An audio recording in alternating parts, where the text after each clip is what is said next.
It's always nice when taking a chance on a series that you have zero information about actually pays off. And that's the case with Kemono Jihen, a series that aired in the winter 2021 anime season. And this is my review for this series, so let's jump right into it. Kemono Jihen kind of opens up similar to most shonen shows. You have a character that has some kind of unlockable hidden power that bestows upon them the ability to overcome things. You have a group of people that they work alongside, and you have a kind of a dangling carrot on a stick that the main protagonist is technically always striving for. But it's kind of the writing and the way that it's being portrayed in Kemono Jihen that I feel makes it kind of stand out from the crowd a little bit. It's kind of the writer's ability to really kind of get willing to go in those certain directions that most typical shonens don't. A lot more darker, a lot more willing to kind of dig into things that, again, it's a little bit different than most shonen shows. Kemono Jihen opens up with a guy named Inugami who is traveling to a remote location. He is actually part of a strangeness consultant office, which is basically an organization that will go out, find strange happenings that involve kimonos, and resolve them. Because in this particular world, even though it's not our modern times, humans live alongside kimonos, and kimonos are kind of these supernatural beings that can sometimes cause certain kind of effects to the human world. And so his job is to find it, put a resolve to it, and then have, hopefully, Inari, who is kind of controlling the police department, kind of cover things up so that the human populace does not know what happened.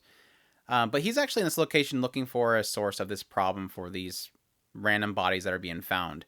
And actuality, what we find out later on in the first episode, or maybe it's the second episode, he's actually there to kill this boy named Kabane. And Kabane is a kid that was left at this particular resort in this remote location. And the caretaker for him fears that he is the one's causing the problems and that he has this power that's uncontrollable, so she wants him killed. But instead of actually killing him, he fakes that he kills him. He actually takes Kabane back to his facility, his offices in Tokyo, and hires in Kabane in order to help solve these cases that the kimonos are actually causing. And what this ended up turning into over the coming episodes is almost a problem to solve per episode.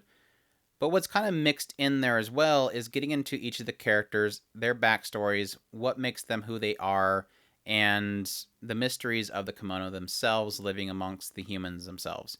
Inigami, who we find out later, is actually a tanuki. We find out that Kabane is half kimono. He's actually what they call a hanyo, which is kind of a half breed. He's a half ghoul.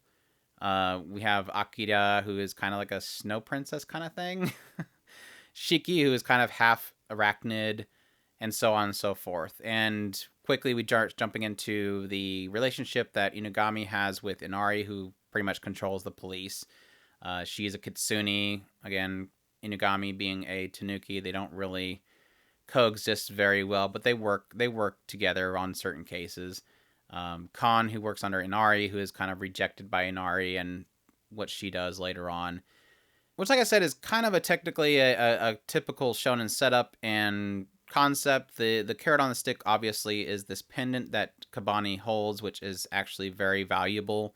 There's actually other ones about the world, and so the carrot on the stick, obviously, for this series being a long running series, hopefully in the future, at least the manga, anyways, is this idea of trying to find all these pendants and who they're attached to, and eventually finding Kabane's parents.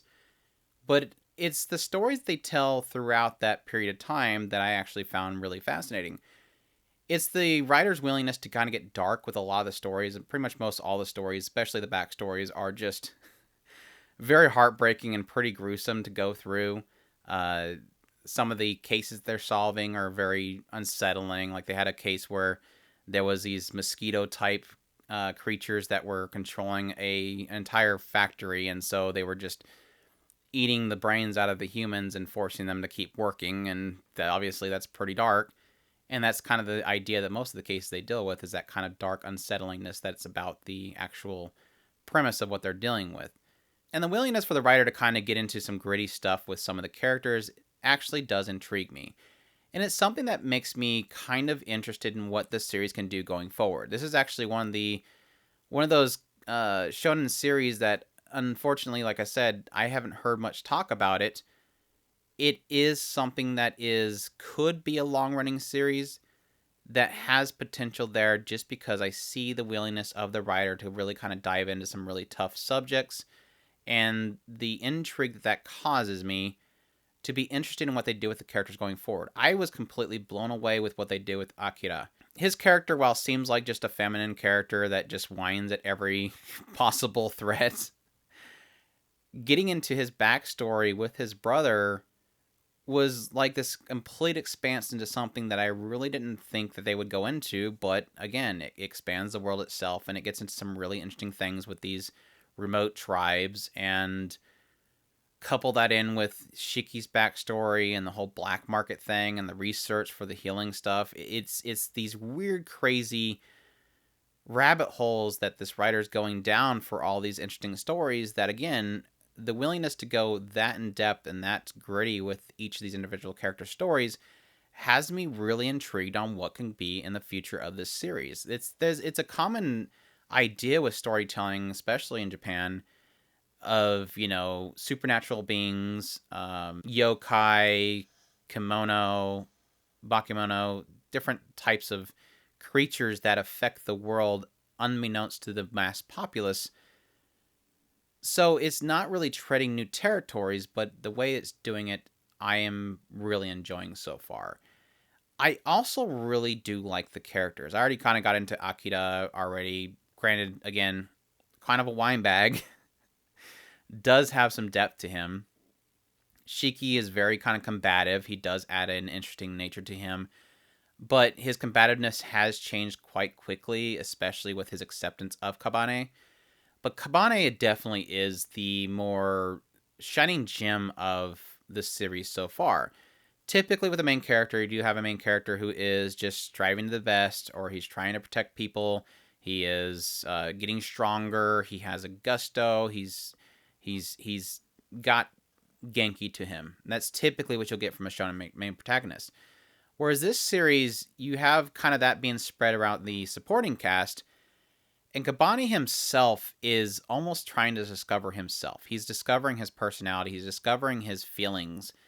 And that's what kind of adds an extra intrigue to the series, is his reaction to things is very foreign, and instead you get a lot of the more human responses to things from the supporting cast. Whereas Kabane is, you'll have to have a situation where somebody's like, I'm going to kill this person out of revenge. What do you think about that? And Kabane's response is, sure, go ahead.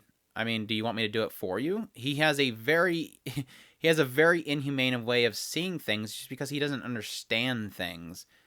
And it seems like over time he's growing as a character, and he's actually learning to feel. He's already learning what people are important to him, and that he needs to protect them. He needs to get stronger in order to protect those around him. But his response to things is still so foreign. Take my head and throw it. Well, we can't do that. Just do it. I can handle this. He has a really weird, desensitized way of seeing things, and that's partly because he can't feel pain. He was pretty much bullied most of his life and isolated out in the crop fields. So he sees things very unnaturally. And the way people respond to him, the way he responds to people's emotion, all that stuff, again, adds an additional flavor to the storytelling that I am really enjoying. So overall, the overall story is not breaking ground, so don't get me wrong. I just think the writer's willingness to get really gritty, the writer's kind of creativity to the stories that he's telling, Kabane's kind of unique nature to himself, all these things are really kind of building up to a possible real gem of shonen storytelling that I'm actually really excited to get into. Hopefully, if we get more of this series adapted, I would be totally willing for it, and I do hope that ends up happening. But so far as it is now, it is a good, solid story so far. They got into pretty much most of the main cast and kind of tackled their stories. Like I said, it did technically create a carrot on the stick at the very end, a typical shonen carrot on the stick.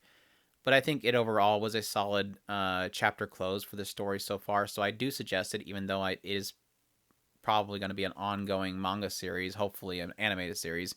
But as it is now, I did enjoy it. I think it ended up being the big surprise for me for the season because I really had no clue what it was, no expectations whatsoever, and it turned out to be fantastic. So if any of that sounds interesting to you, definitely check out Kemono Jihen, a series, again, that is on Funimation and ran in the winter 2021 season. I hope you guys enjoyed this video review.